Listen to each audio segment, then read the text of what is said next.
Hey y'all, welcome back to my channel. Today we'll be continuing my playthrough of Disco Elysium. Originally, I planned to play it through on stream, but a lot's been going on in my life, work, and all that, and I just haven't been feeling like it. But it's just a lot easier to record and let people watch that way, so hopefully you enjoy. Okay, so we finished the first day. Now we're in a dream sequence of some sort. I don't quite remember what's happening. Oh no, it's us. Why is there a disco ball? Do you remember the scent of your childhood? I was born in a hospital where people usually go to die. You're not kidding anyone, Harry. You don't remember shit. Tell me. Do you remember your wife's hand on your face? You said who? Do you remember the warmth of her thighs, between her legs and in her mouth? I was left. That's right, funky baby. And you just stood there. One hand on the bottle and the other on your dick. Watching her go. Let it all be dragged away from you. Tell me, where are your friends? Human beings have friends, Harry boy. Where the hell are yours? So what if I don't have friends? I can get it all back. No, it's gone. 3 times gone and never coming back. You failed. You failed me.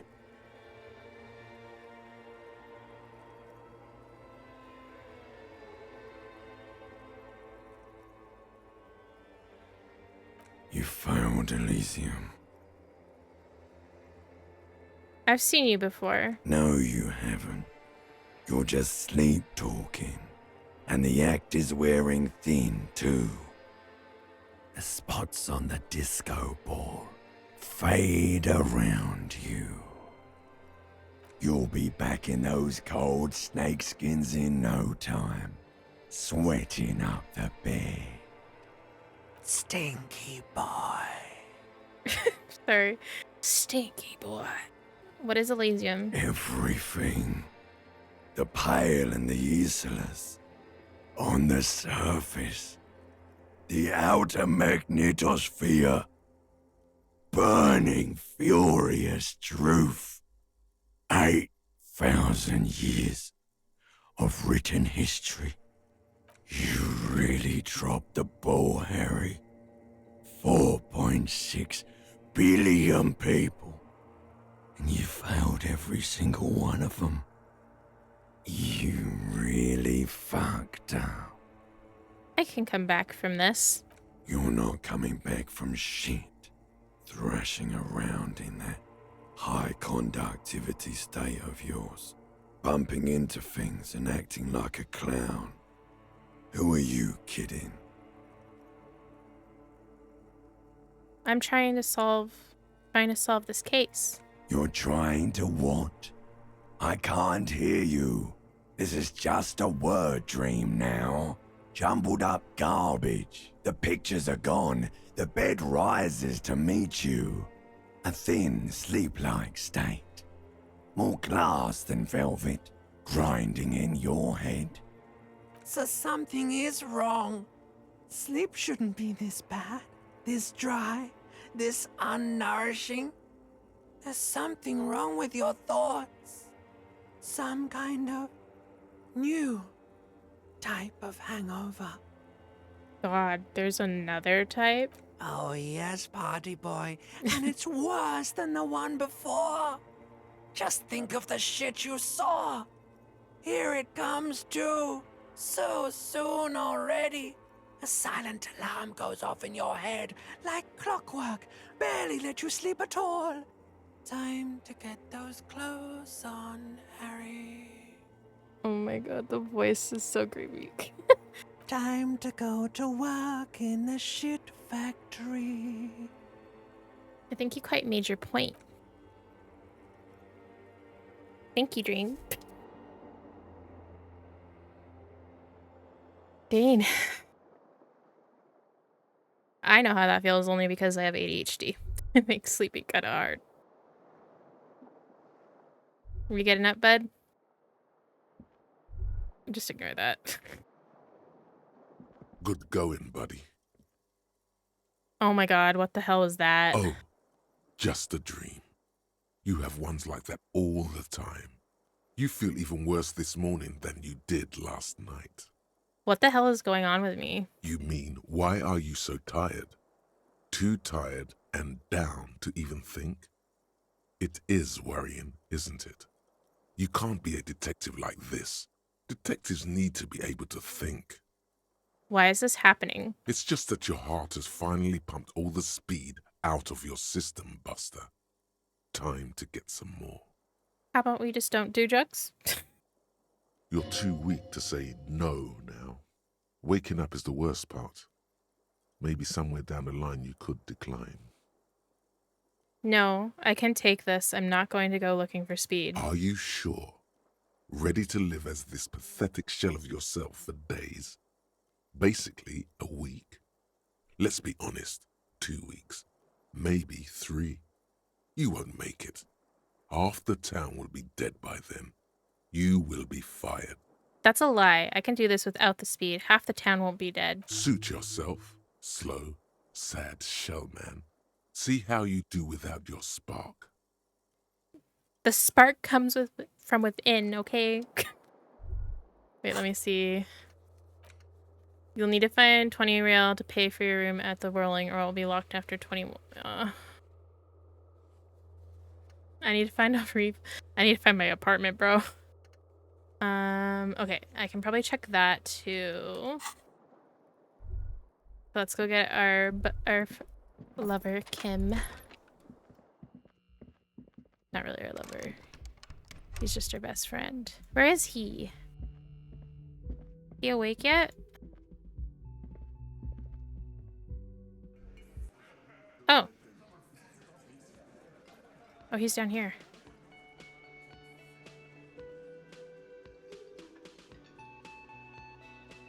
You do. Morning, Kim. Morning. He gives you a quick nod. Looks like we can get to work at once.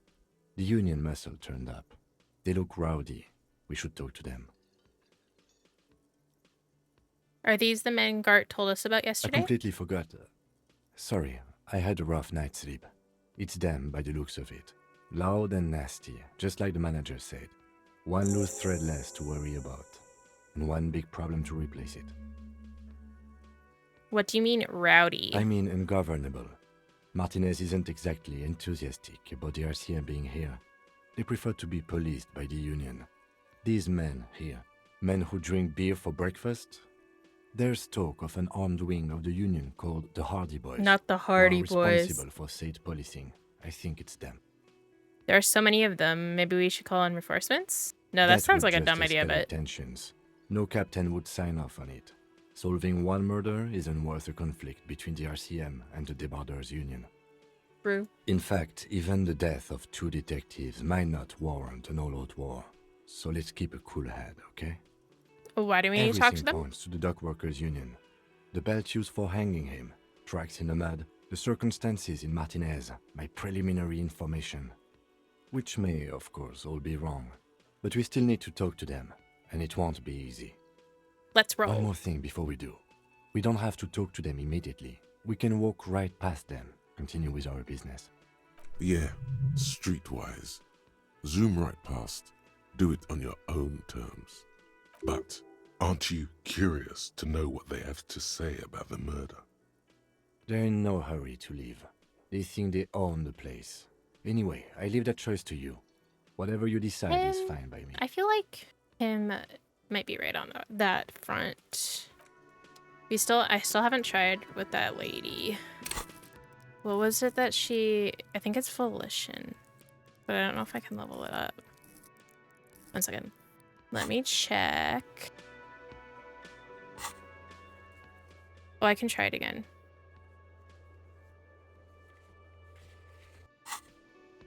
What should we level?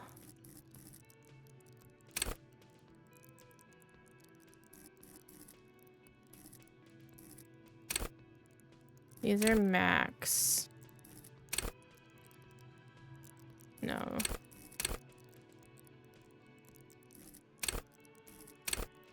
Let's do this one. And then let's talk to Gert real quick Can I help you? about my bill for tonight. Got the 20 real? Yeah, 20 euro for the night. Good. You got the room for the night, but remember, you'll need another 20 real tomorrow. Yes, sir. Goodbye. Let's talk to this queen. Just a moment. She's agitated, judging from the way she keeps pulling at the frayed edge of her blanket. And there's no public phones nearby? The closest phone booth is down the coast. Sorry for the inconvenience, ma'am. You could let her use your phone, boothole. It's fine, I understand. Thank you anyway. I'm glad to see you again, dear. Sorry, ma'am. I didn't mean to eavesdrop on your conversation. Tell me, how might I make it up to you? Please don't trouble yourself about me, sweetie. I was just hoping to make a call, but the Whirling's phone line isn't working. Oh, it's not working. I didn't understand that. The union office probably has a phone, but I can't really get there. Or to the phone booth down the coast. And Gary's phone is dead too. She sighs. Wait, what's wrong with the phone The line? manager was vague about it. She frowns. Why would he be vague about phone problems? This is something to look into later. Ask God, maybe. Why did you need to use the phone anyway? To let the young woman who's house-sitting for us know that we may be delayed. Morel, my husband, and our friend Oh, Gary that's were not supposed good. to get back by Monday night. But they're still missing, and I haven't heard from them. I was also hoping she'd heard from Morel. She looks down. A little missing persons puzzle might just be the thing to take your mind off the hangover. Okay, I'll bite. Has your husband has your husband gone missing before? That's just it. This isn't like him at all. He always plans his expeditions so carefully. But you have more important things to worry about. She glances out the window toward the bay. More important than a missing expedition? I don't know. Expeditions often lead to something interesting. So your husband is some kind of a scientist? Oh, yes. A zoologist.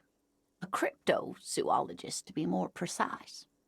Does that mean he studies dead animals?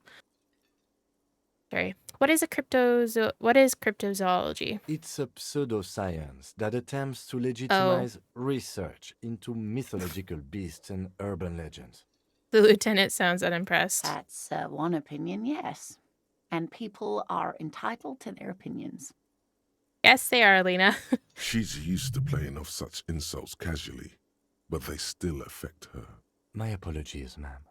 I did not mean to Oh, undermine your hobby. Kim, you just undermined it again. It's not a hobby, dear. It's a subfield of zoology, one specializing in animal species that are so exceedingly rare that many assume them to be extinct or even fictitious. Searching for such species called cryptids is difficult and often thankless, and frankly, many scientists are too lazy to do it. Universities these days are rarely interested in supporting real research.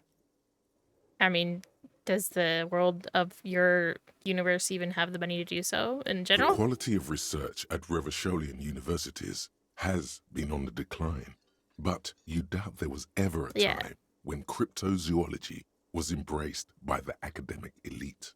She's completely internalized her husband's struggles. They are. Oh, I'd like to know. Oh, fuck. Probably gonna fail, but I want her. Maybe you could convince her to tell you about some cool cryptids. You're an Fuck. enthusiastic idiot, but you're still an idiot. I want to know everything about cryptids. Living cryptids, extinct cryptids, marine cryptids, land cryptids. Bring it on. We don't have time for Cryptozoology 101. Let's get back to work, shall we? You're ruining my fun, Kim. What is this expedition your husband was on? Just some field work, sweetie. Morel is a highly trained scientist. He and his assistant Gary are studying an extremely rare species of insect. But they should have returned by now. They were just going down the coast across the waterlock to set a few traps. He said they'd be back on Monday. What could be keeping them? Are they in a rough neighborhood? There's a nameless old fishing village nearby, but we've never had any trouble there before. There is a lot of crime around here, isn't there? Yeah, there is. I can't say it's the best part of town, but I wouldn't worry too much about a pair of grown men traveling together. But they're older men too, so...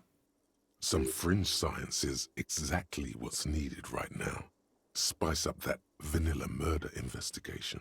This sounds like police business. I'll help you find your husband. Are you sure we have time to go chasing after bug hunters just now? I did suggest we play it cool, but...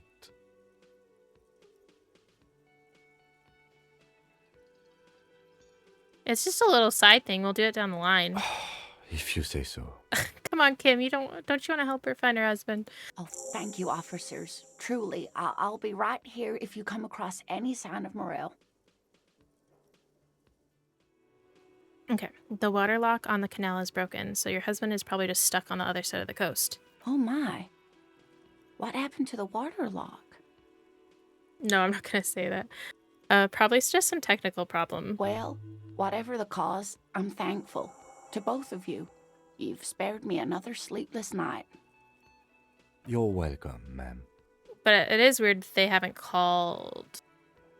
I hate to ask, but if your investigation takes you to the other side of the coast, please do keep an eye out for my husband. The quest for knowledge is never over. And if you see him, let him know Lena is waiting for him here at the Whirling. He gets so tangled up in his work that he may not know the water lock's been repaired. And it's cold out there. If I see him, I'll let him know you're here, when or if I get there. Oh, you're such a dear. Thank you, sweetie.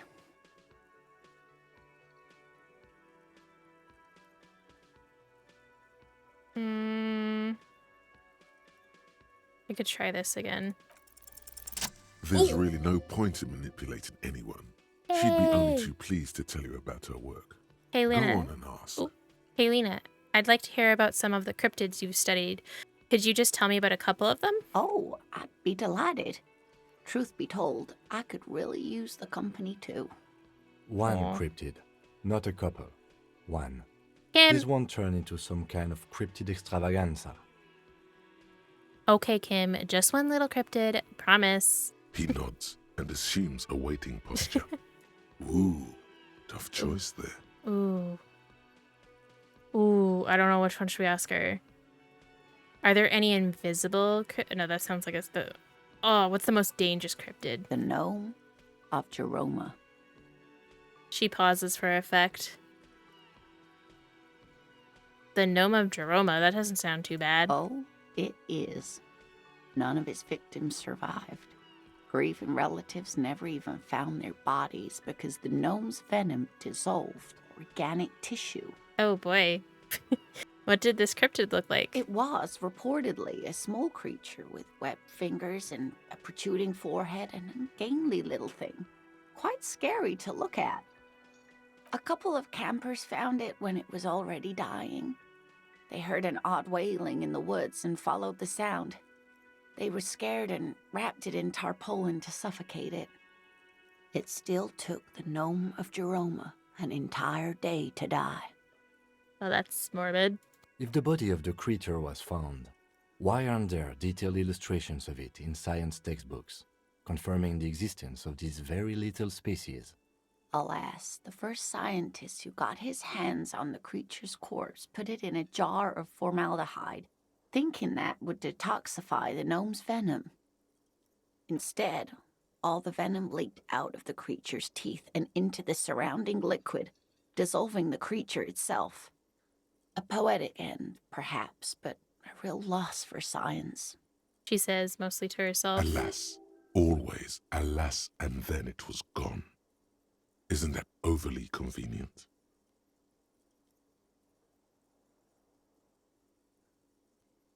No, it was a perfectly good explanation. Stop being so skeptical. Sure, a perfectly good explanation. It dissolved in its own venom. Go on then. Ask about more gnomes or whatever. Ask about more gnomes or whatever. What's the biggest cryptid? Hey, you promised you'd only ask about one cryptid.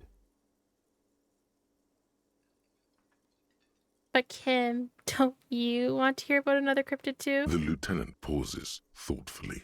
Ah, fuck it. Let's have more cryptids. Yay! Yeah, Kim, let's go. Well, the biggest cryptid is, of course, the horrible giant of Kokonur. The giant lives in the most arid parts of the vast Kokonur Desert the way she in says South Samara, Kokonuru. casting a I said strange that weird. light across the barren wastes. Wait, what do you mean strange light? A mirage or a psychogenous luminance. She does not elaborate the nature of this luminance further. And just how big is it? No one knows for sure. It is like an awful mountain appearing from below the horizon and expanding to cover almost a third of your field of vision. Is it dangerous? The towering luminosity of Kokonur is a bad omen in local folklore. Some say it's a fata morgana, others, fate unimaginable. Hui. No animal can be that large. It's a mirage. That's what makes it so peculiar. A species surviving at the very limits of scientific law. The giant of Kokonur must be the largest animal the planet can support. The way she keeps saying Coco Nur is so funny. There are limits, you see, to how large a And metabolism only because she's an talking normal ecosystem then. can beget. Some say a gravity anomaly below the Kokonur Desert might allow the creature to grow to these gargantuan sizes. Gravity anomaly? Digging it. Digging this parascientific stuff right here. Okay, no, we gotta keep going. We need to know all about the cryptids. What's the tiniest cryptid? Cryobacter catlensis.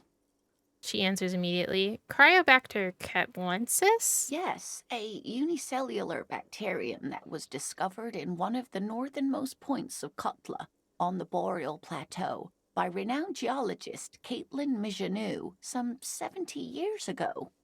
What's so special about it? The bacterial colony Mijanou found had remained alive while frozen in ice for longer than anyone could reliably estimate, certainly from before recorded history. Mijanou disappeared shortly after injecting herself with the bacteria she had brought back to study, no doubt in hopes of prolonging her own life. Wait, she injected herself with it? Yes, the bacteria had survived in the ice since times immemorial. It is not hard to see where she could have gotten the idea. It's actually a little hard to see. But do go on.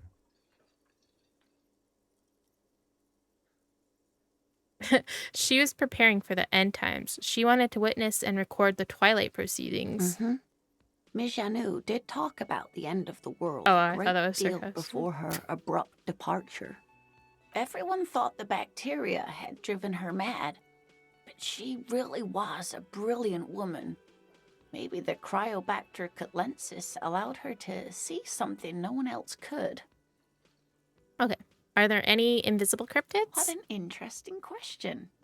And the answer is yes, there are. Of course. All fairy tales have someone or something invisible in them. Shush Kim. Bleh.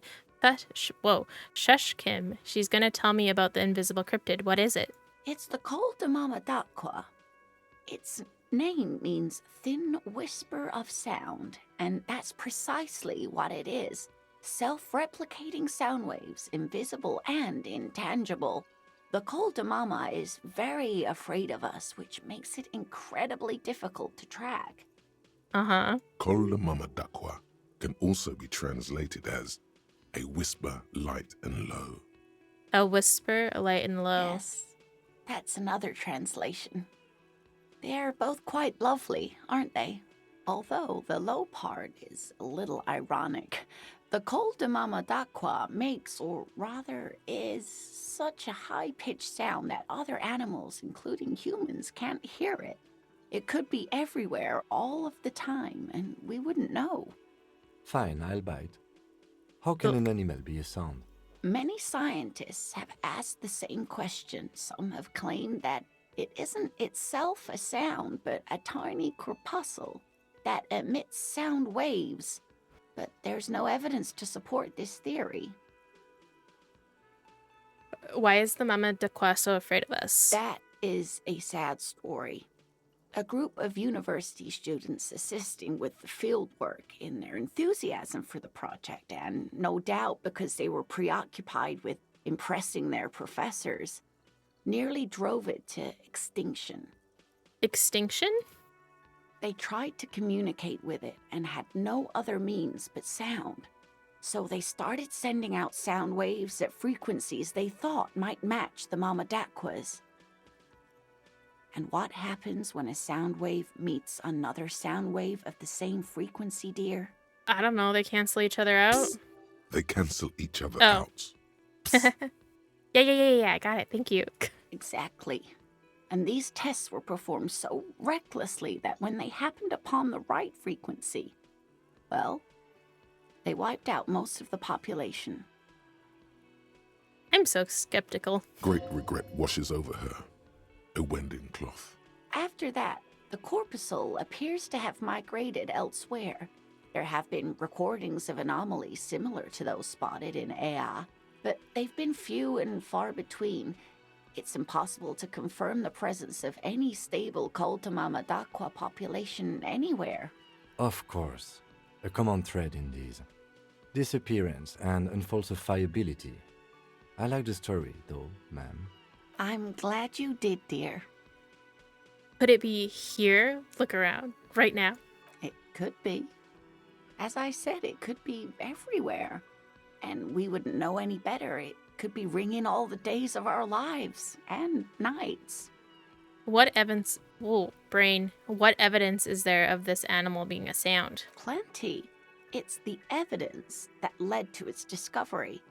In the 1920s, a group of Areopagite ornithologists, that is, scientists who study birds, were trying out a new recording technology for capturing sounds outside the range of human hearing.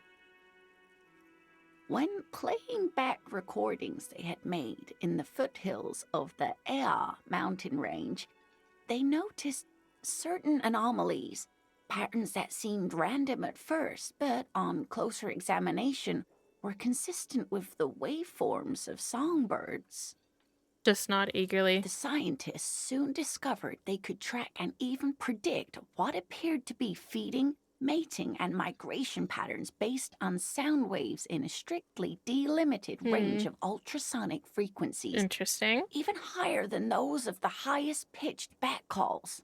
They realized that they had discovered a new species and called it the col de Mama d'Aqua, after the Paracanassian name for the voice of God, which is said to be very silent. Whoa. They grew quite obsessed with these little birds. Even though they couldn't see them, they could distinguish among individual birds and even began to name some of them. Sequester, Time, Joscan, those are but some of the Mama d'Aqua they followed individually. Interesting. What about... What about what? This has been educational. Sadly, we need to discuss something else. Of course, dear. Tell me more about Morale, Look's character, your relationship. Oh, dear. I'm not sure where to begin. What does your husband look like? Well, his expression is slightly grumpy, but his eyes are always bright and curious, like a small boy's. And his palms are quite coarse from all the field work, but he's quite gentle. You can't go around Revachol feeling grown men's hands. If you want to find her husband, Why you'll not? need more We just asked for a concrete handshake. information. Logic. It's always a challenge to describe the person you know best in the world. Let's try again. Why don't you try describing him as you would one of your cryptids? Oh, well, he's a bit shorter than you, but with a larger frame, and he has longish white hair, usually a bit uncombed. You might say wild, even. The lieutenant pulls out his notebook and begins jotting down the woman's description. I love Kim. He just gets on board, even though I hijack shit. One other thing, he'll likely have all kinds of field gear on him, even if he's not out in the reeds, just in case. How long have you been married? We'll be celebrating our 16th anniversary this autumn. Not the most numerically satisfying anniversary, but I like the less obvious milestones even more somehow. I mean, I feel like as a millennial, 16 years of marriage is pretty dang good. How did the two of you meet? By a dating agency, Aw, I'm ashamed to say. Don't be ashamed of I that. was looking to get back into the scene after recovering from my accident, and he'd just divorced. We hit it off, and, well, here we are. She smiles wistfully. She's skipping over some important parts. Perhaps you'll find out more later. I think I have all the information I need. Let's move on. I hope I've been useful.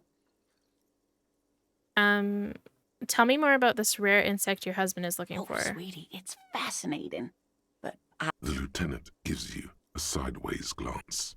No, I want to hear about the insect. Well, it's a phasmid, technically, but...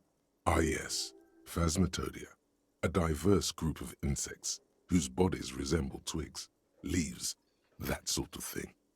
Ghost insects, colloquially. Where other phasmids imitate sticks or leaves, this one's a living Ah. reed. It disguises itself among the reeds here on the Insular Indian coast. Hence its name, the Insular Indian phasmid. Perhaps you'll end up co-discovering the phasmid with us, officers. She looks you in the eye and nods thoughtfully. I knew it. We're gonna be chasing made-up insects with cryptozoologists. No, we're finding her husband, Kim. If we find the cryptid by accident, that is just a bonus. It's not made up, officer. I can assure you. It's simply elusive, so much so that most establishment zoologists doubt it exists at all.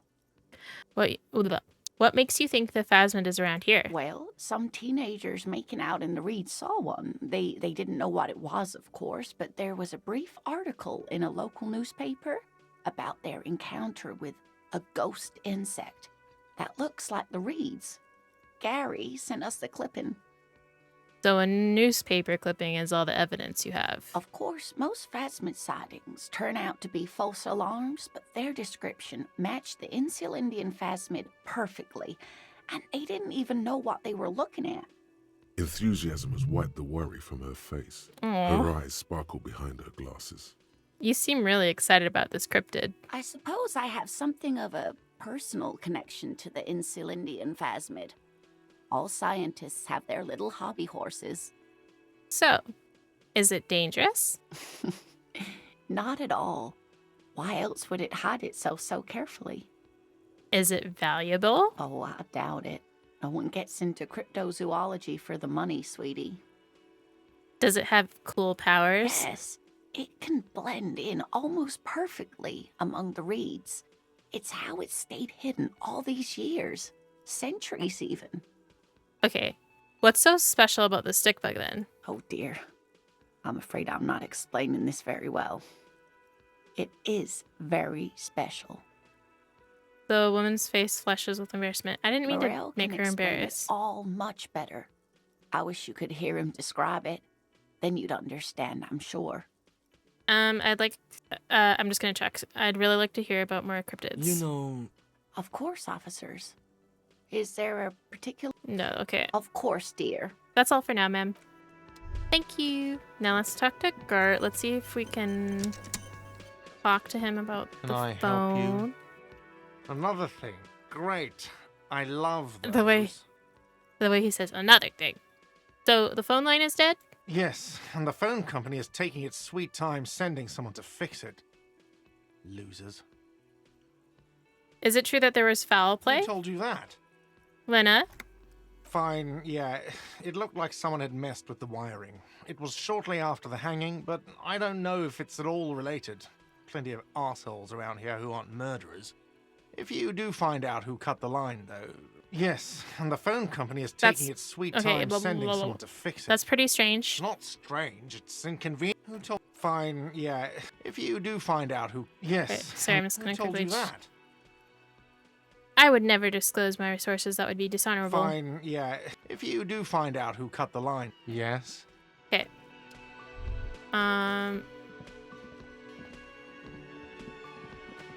Isn't this that chick? Let me handle this. The woman says to the crowd in the mess hall before turning to you. Detective skin color. I'm still black, as you can see. Do you have any more keen-eyed observations? Okay, sorry. Her entire character has shifted. This young woman... What? I thought she ended up liking us. What happened? She's right. You're basically an epidermochromatic police officer.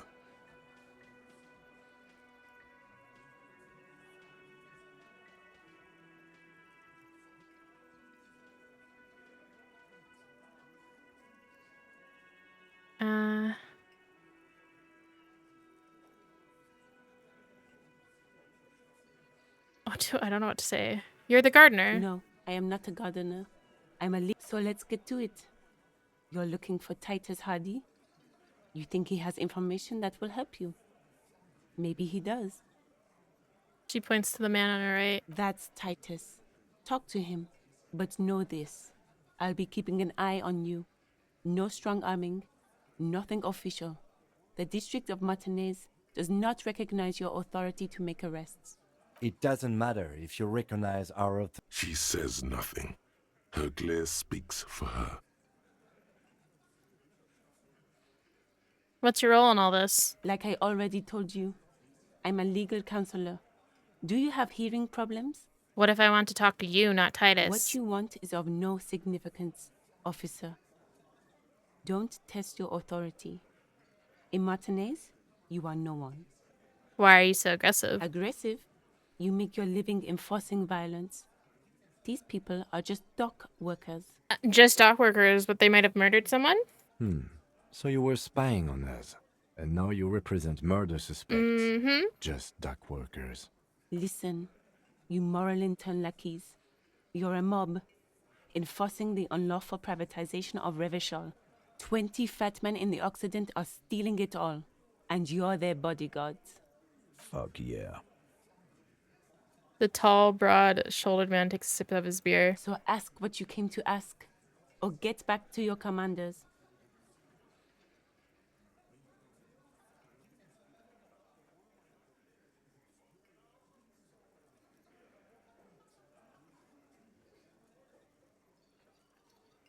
I should have walked right by. I didn't realize. I thought she was just the gardener. It's such a bait. Holy shit. I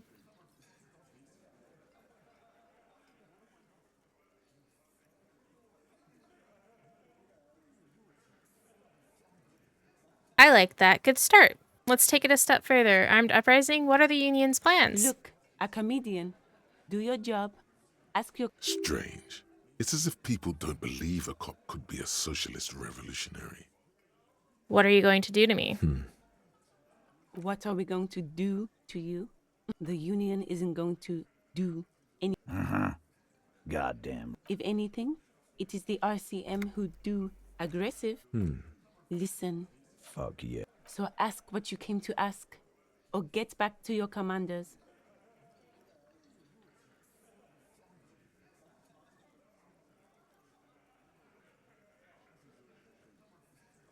Let's. Okay, I'm not gonna talk to him yet. Wait, can we wake up this guy? No, we did that already. Who are you? No, okay. I'm not gonna talk to Titus yet. I got so baited. I thought she was just the gardener.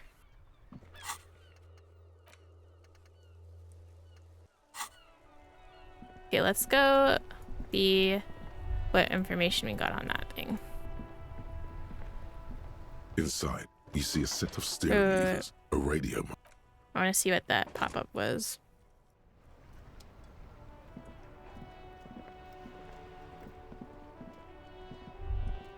Droplets of rain fall on the white on blue police livery of the motor carriage. Wait, why am I even thinking about this? What wasn't I supposed to? Do something important? Something murder-related? There's always something important. Doesn't mean you can't take a moment to admire this piece of machinery. This is a Caprice Canema, the Caprice Motor Corps. Didn't we already to admire their highly this? successful workhorse, Caprice 40, and the answer to the Lum's racing breed, Ferv series. With its air-cooled, rear-mounted 12-cylinder compression ignition engine, driving the rear wheels through a 4-speed manual gearbox, the Canema is able to reach 100 kilometers per hour in 13.5 seconds Dang. and go on to a top speed of 180 kilometers an hour. Turn your attention to the motor carriage itself. Even at a standstill, the unibody Caprice Canema looks sleek and dynamic. The cabin is tilted frontward to give it a more aggressive, hunched look. Someone has waxed it recently. That machine really puts the loco back in locomotion. Point to the vehicle. Very cool. You want to take a closer look? What's it packing there? Point to the engine. 130. I reckon that's a 7-liter V12 there. Man, that's got to be a major advancement over the KR18GU engine on the old Caprice 40. It must have been an advancement of the KR18GU engine on the older 40 models, right? Yeah, you know it? The lieutenant seems surprised. Just the basics. Cast iron block, swirl chamber introduction, dual chains driving overhead, camshafts, 2 valves per cylinder, hydraulic valve lash adjustment. Yes, that's right. I'm very impressed that you know these things. They just slip out sometimes, Kim. A fine machine. Run your hand over the smooth metal surface. Yes. An extraordinary machine. He loves his Helium car. headlights would improve the range and quality of the visual field a lot. Ever thought about switching to helium headlights? Actually, I have a pair at home. Just haven't gotten around to fitting them yet. I need to lay some wiring for Sorry. the ballast first. If we ever get this case solved, maybe we can do it together? You want to help? Thank you for the offer. That might Yeah. be fun. Let's do the case first, though, alright? We're He making liked friends. the idea. Yay. I love making friends. We need a friend. Inside, you see a set of steering levers, a radio microphone, a pull-out toolbox, and the soft glow of the fuel preheater gauge. As you tap on the gauge, the indicator pin jerks as if startled. It's in the large orange sector, indicating the engine is warm. How could it Next have to the been gauge warm is a red overnight? switch labeled No, that's enough fun with the foldable headlights. I know they are mesmerizing. They are also fragile. I'm not going to turn it on for you again. Okay, fair enough. This is Precinct 57. How may I assist you? Sorry. Have you heard back from the ICP about the serial number? Yes. The armor was produced by Fairweather in their facilities in Bétancourt, sur la Clé in 42. It was part of a special order for Corps de Pharmacie, a security firm contracted to protect the interests of Oranese pharmaceutical companies in the Semenine conflict. So, it seems the armor went to Semenine. That's where the paper trail ends, though. Even the firm has proven difficult to track. Corps de Pharmacie has been renamed several times over in the years since the armor was issued. Do you know what it's called now? The most recently registered firm that the ICP has been able to connect to the CDP is a military contractor called Trinell, and the one before it was Downwell. I think they might be the same contractor. A suit of armor like this would have been manufactured with a particular person's physique in mind. You should ask for whom this suit was fitted. A suit of armor like this would have been customized to fit the wearer. There must be a record of the person to whom it was issued. Yes, but the ICP tends to be reluctant to share private sector records. I could try to talk them into it, though. Yes, please do try. It's imperative that we learn whose armor this was. Sure. Call back tomorrow. Hopefully I will have more information for you then.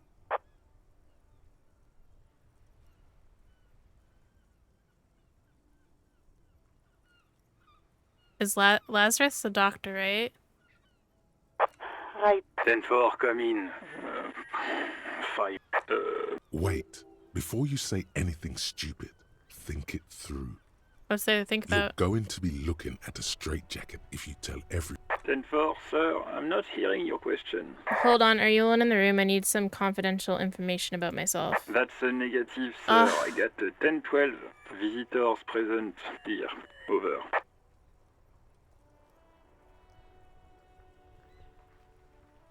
Any news about, family? 10. Excuse me, sir. Over. No, sir, I haven't. You're not really keen on mentioning your home life, so I've always assumed things weren't that good on that Oh. front. Over. Okay. Please refer to me with my full name in the future. 10-9, repeat message. I didn't get that, sir. Over. Sir, I will not have you talk to me in this manner. Over. Please just say my name, Jules. What? What is it? He seems intoxicated and Mullen's drunk and emotionally aggressive. Wrap it up. Don't indulge in his drunk. understood, sir. Over. Darn. Roger that. 10-10. Over and out. I'm so mad. I want them to not be there so I can figure out my freaking name, bro. God damn it. Okay, we ran the number.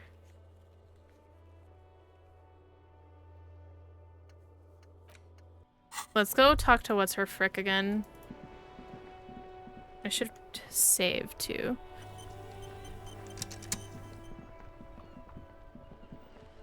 Oh, who's this?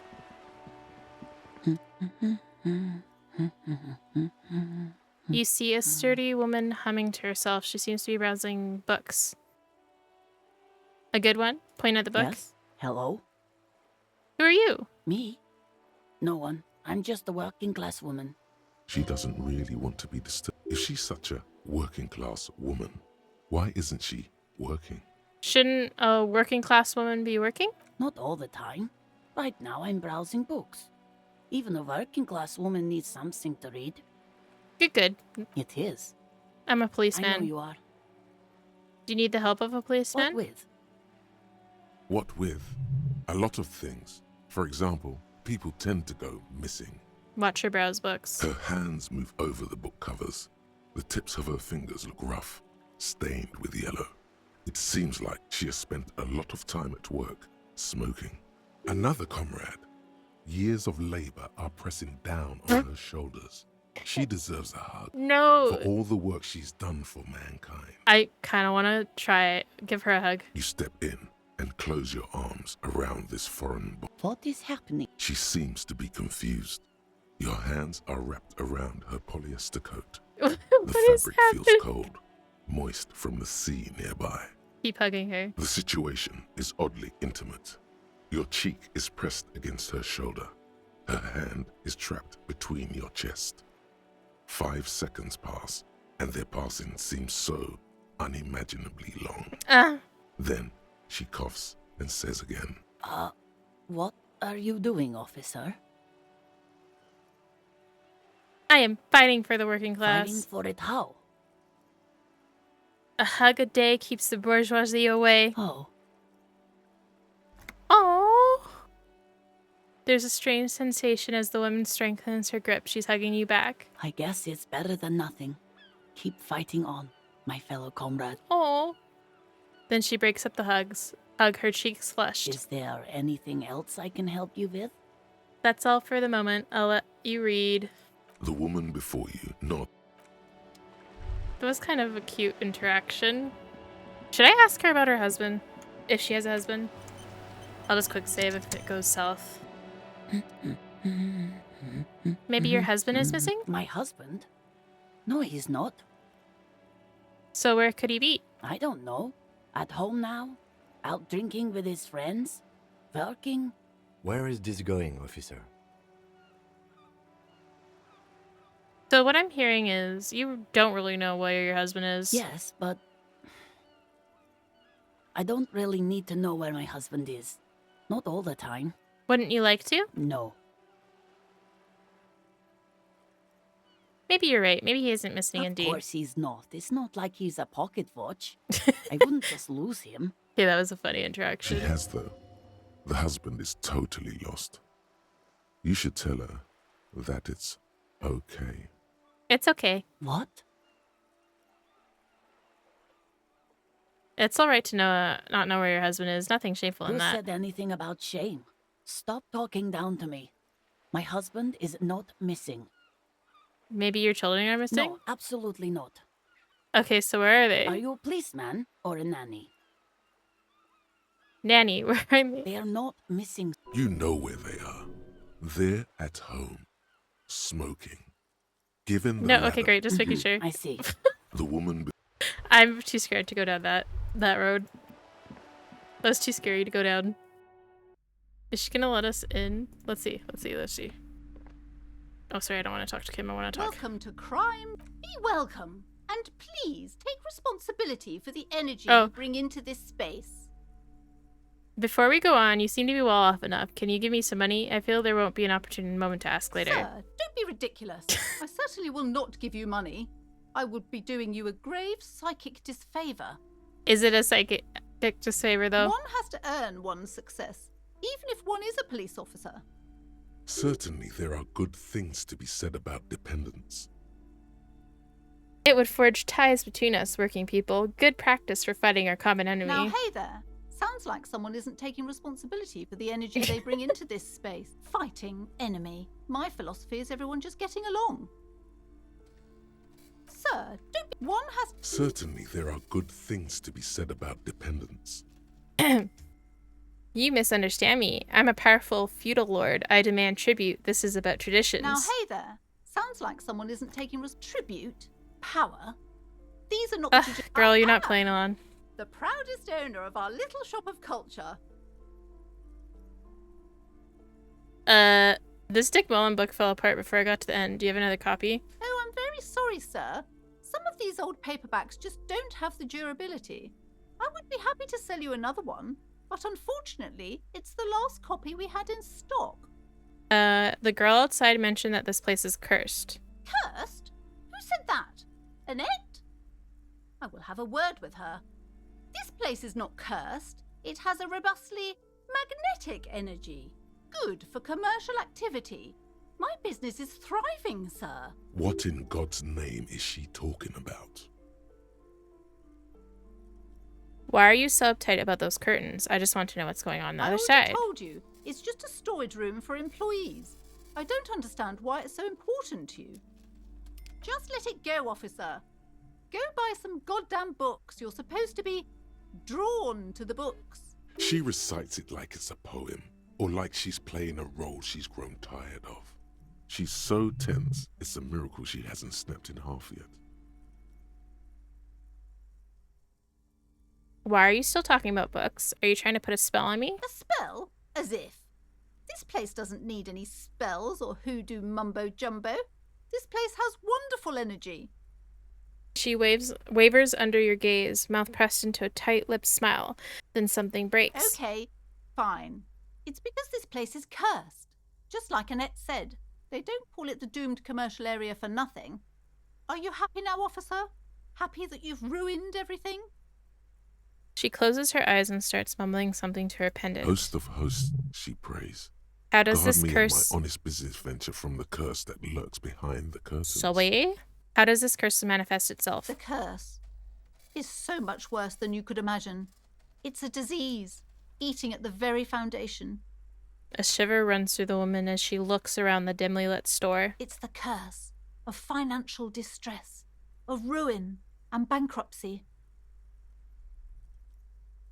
Ah, Annette mentioned that the previous tenants have experienced some financial troubles. It's not just that, officer. We're dealing with something supernatural here. It's the cacodemons feeding off bad business practices and disappointing income statements. There's something wrong with this building, I can tell you. Ever since I arrived, I've sensed an eerie lingering presence, as if I was unwanted here. Sounds familiar. Don't mention it. She nudges her glasses, anxious and tense. Have you sought help from anyone? Yes, I've contacted numerous parapsychologists and even a pair of Simonese mediators. They provided me with the wards. She nods at the strange cage-like trinket on the curtains. The wards help to keep the doom at bay and protect us against the darkness that lies further in the building, even though now I fear it's not enough. Is your pendant part of the wards as well? Oh, this? No, it's a special Himian amulet, blessed by desert pygmy shamans with a spell of compulsion. It's to compel people to buy books. There are numerous spells cast throughout the store. I had the books anointed with a different inducement spell, for example. It's guaranteed to boost sales 15%. I mean, if it helps you out, girly pop. Desert pygmy shamans. That sounds like a rather questionable way to describe a group of people. Yeah, a little bit. Yeah. Yeah. Would you like me to take the case? I could investigate, my brain. Could investigate, see if the curse is real. Most certainly not. I don't want anyone who's not familiar with the psychic arts to get involved in this mess. Stay away. Leave the spirits be, so they can return to their slumber. My liege, you know what this case calls for? Ooh. A para-detective. Convince her to let you investigate the doomed commercial area. Come on, come on. Slither Yes. up to her, you silver-tongued fiend. Ma'am. Show her what world-class perfidy looks like. Ma'am, I came here to help. I've handled paranatural situations Are before. you sure? Don't think I haven't seen charlatans before.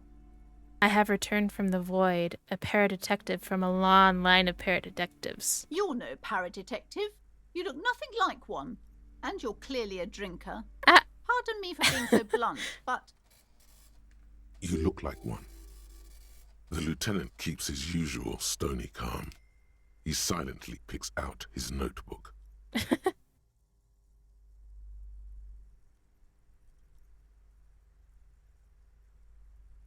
I think I'll go with, I admit, I've had my share of drinks, but only because the spectral realm is parapsychologically taxing. how do you know all this? Here we go. Your wards brought me here in the first place. The Seminese blood also runs through me. You're part Simonese. Oh, it means our meeting couldn't have been mere We're chance. such little shits. The hand of fate guides us. But I am not the only one at risk. I have to think of my daughter. You are certain you can help us? Keep us safe? I can't allow any collateral damage to hit us. No problem whatsoever. Your family is safe. The phantoms are no match for me. If you promise, good officer, then you might be our last hope. Do you swear it? A hand on your heart. On my honor. Thank you, sir. There's one more thing I haven't told you about yet. The entity. Do not act surprised. You know of these things, sire. Of course, the entity. Close your eyes, for I have sensed its presence. You have? The entity takes the form of a woman, a witch probably. I've suspected that she must be connected to the curse ever since I first saw her. Did you know that she lives inside the Sorry? chimney? I'm reading ahead and giggling at it. Chimney. The passage between heaven and hell, of course. Yes, that chimney is part of the building's central furnace, and it's enormous. She has barricaded herself behind some metal security curtains. God knows what she's doing there. Are you sure it's just not a real lady then at that point? Some unnatural magic, I assume. You should go find the entity and ask what happened to all the companies in the building. What is the source of this curse? Here's the key to the warded door behind the curtains. Take it. Oh, and please do return to me after you've looked round. I'm quite anxious to know what she has to say about the curse. What you discover in there. What you discover? Probably just some office space. Don't be scared. Farewell for now, book peddler. Okay, let's save. People say the commercial building on the plaza is cursed. No businesses will ever thrive there without going bankrupt. You promised Placence you'll look into it. Enter the sealed door behind the bookstore and find out what happened to the companies there. Let's go talk to this witch lady. You see a set of tattered curtains blocking. You see a dimly lit room full of dusty furniture and trash. Ooh, I should pull A out my... doorway stands in the back, covered in dozens of scary little Seminese wards, your shadow looming over it like an omen. Oh! escapes from Placence as she tries her best to look away, her round face buried in her hands. Okay. Okay, let's equip this. Wait. There we go. Beep, beep, beep. The dark room. Oh. Wait, do we not need it? What's this? Ghostly silhouettes of hairdryers. A vaguely androgynous portrait of a man. No sane person would ever put their head into such a machine. A heavy door with a missing handle stands before you, covered in dozens, if not hundreds, of Seminese trinkets and charms. It appears to be locked. Knock on the door. Only an echo. No one is there. A hollowed-out, dark echo. Unlock the door with the key. After exerting some force, you manage to turn the key. It's eerily silent. The door slides slightly open, letting a draft of cold air into the room. We're not going to be chickens. We'll go in first. We wanted to do this. Okay, so I don't think I need to... Oh, does he want to talk? What is this place? It's the netherworld, beyond the veil. No, it's a gym. Though it looks like no one's been here in ages. I doubt the electricity still works. Good thing we have a flashlight on us. Oh, Don't so I forget do to need the take it out of your flashlight. bag My before we intuition move on. was right. Some specks of dust shimmer in a faint beam of daylight falling from the window. Other than that, the room is dark. An eerie feeling rises in your chest.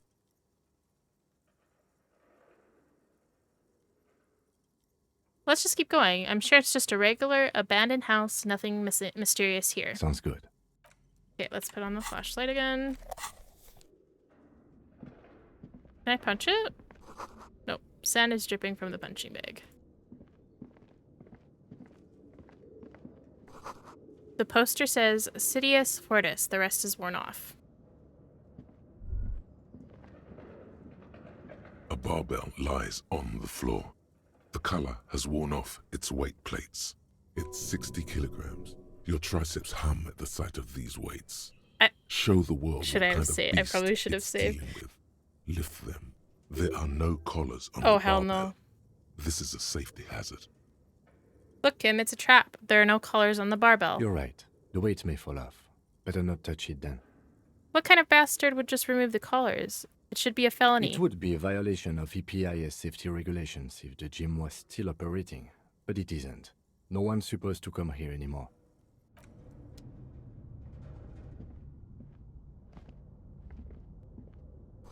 Worn out wall bars. They look unsafe. Smells like leather and sweat. Ooh. Shot put ball. Ooh, I can give that to those guys, can't I? Oh, it's so dark in here. The hallway is blocked by old window panes and debris. Oh my god, it's so dark in here. I don't like it. A large demijohn full of strange liquid. I have not heard that word in a long time. Wild animals stare at you in the dark, stuffed and mounted.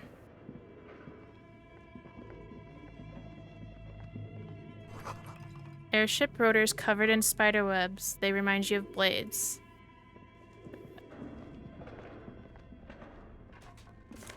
Ooh, money. Did I miss anything down here? No. A naked mannequin torso, a strange yellow color. Blue velvet, soft to the touch, moth-bitten. But where are the clothes that used to display? Your flashlight slides over an old green chalkboard covered in scribbles, sketches, and schemes, like some ancient cave mural. Some of the writing has faded with age, but you can still make out sections here and there. Photos and drawings have been pinned to the board. Inspect the drawings. These lithe, pointy-eared creatures appear to be different types of welkins. You make out autumnal candle welkins, casting wax-based magic. Translucent welkins, with organs shining under their skin, and even ether Welkins, hailing from the vast emptiness of sidereal space. You should adopt one of those Welkins as your persona. No longer a mere man, but a Welkin. One of the Welkins, towering among the rest, appears to be different, however. Examine the Welkin. This is important. It's Vara Hamira, a high Welkin, his face white and scarred like cracked marble. This is clearly a Welkin supremacist. The note says, all non-Welkin races will be purged. The Haldor, the Twarg, the humans, and even headless men, all of them purged. Imagine a world filled only with Welkin, Green Welkin, Dread Welkin, and the High Welkin to rule them all. Is that a Lord of the Rings reference? An inordinate amount of time has gone into drawing these little Welkin creatures. Who are these creatures? Who drew them? Are they real? I have so many questions. This looks like concept art for a project. It's not really real. Supremacy. Mm-hmm. Political commentary. That one has a great beard, too. Why would anyone spend so much time on this? Some people really like building a world, I think. Even if it's just for a game. Mm-hmm. Well, this has been educational. Let's move on from the Welkins. Just look at those details. So much effort. Kind of sad And it's for left what? here. All gone. Inspect the The photos. photo collage depicts barren, icy landscapes wrapped in perpetual night. You see permafrost and glacial landforms, dead trees grown in under the snow. Entire oceans have been frozen from shore to shore. There are pictures of settlements on dried-up riverbeds, abandoned in a storm. Animal corpses in the dark, carcasses and bones. You see primitive oil rigs built into glaciers, boreal dvorg, yurts under the snow, great mammoth-like beasts of burden. A pinned postcard reads, "The heat death scenario. A desperate fight for geothermal energy engulfs the world as Wirral becomes untethered from its sun, drifting through the universe." Inspect the schedule. This is a monthly calendar from the year 50. Cryptic words like sprint, daily minimi, and GPI span the marker-drawn grid, the grand scheme of production and money. It looks a bit like an academic calendar, only much more brutal. Minimi stands for a mini-meeting. It's part of a bigger framework for managing work called RUN. Station 41 tried to implement it a few years ago, but failed. Keep reading. What happened? As time goes on, the numbers in the boxes grow rarer and rarer. The board becomes an empty snowfield in the final days. Only failure and regret dwell in this region. Looks like they didn't make it. The lieutenant looks at the frigid ice field of nothingness. A note in the bottom left corner of the chalkboard says, "See the prod schedule filament for details." Inspect the notes. The handwriting is only partly legible, but you can still make out 3 slogans: "Call in, tune out," "Wirral untethered," and "Heat death of the universe." The full text reads, "Heat death of the universe is the new black." Another note says, "The biggest advancement in role-playing systems since the 30s. So I'm guessing they were just researching a game. I'm confused by the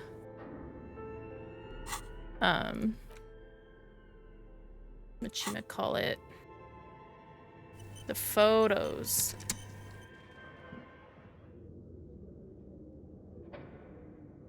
I'm gonna end it here, and we'll continue this investigation on the curse next time. If you liked watching the video, I would appreciate it if you left a like, and I'll see you in the next one. Bye!